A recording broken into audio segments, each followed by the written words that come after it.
LDF ഭരണസമിതി നടപ്പിലാക്കിയ clean Punnayur പദ്ധതി നിർത്തലാക്കാൻ നിലവിലെ UDF ഭരണസമിതി തീരുമാനിച്ചത് പഞ്ചായത്ത് നിവാസികളോടുള്ള വെല്ലുവിളിയെന്ന് LDF ആരോപിച്ചു.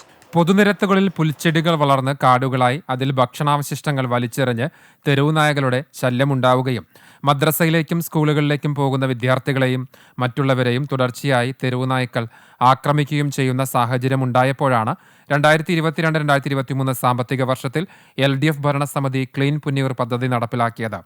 ഗ്രാമപഞ്ചായത്തിലെ എല്ലാ പൊതുനിരത്തുകളും പൊതുവഴികളും തുടർച്ചയായി വൃത്തിയാക്കി വരുന്ന പദ്ധതിയാണ് ക്ലീൻ പുന്നയൂർ. 6 തൊഴിലാളികൾക്ക് തുടർച്ചയായി ജോലി ലഭിക്കുന്ന പദ്ധതി കൂടിയാണിത്. ഇതാണ് ഇപ്പോൾ പുതിയ ഭരണസമിതി നിർത്തലാക്കാൻ തീരുമാനിച്ചിരിക്കുന്നത്. LDF അംഗങ്ങൾ പദ്ധതി തുടരണമെന്നാവശ്യപ്പെട്ടുവെങ്കിലും ഭരണസമിതി ഭൂരിപക്ഷ പ്രകാരം നിർത്തലാക്കാൻ തീരുമാനമെടുക്കുകയായിരുന്നു.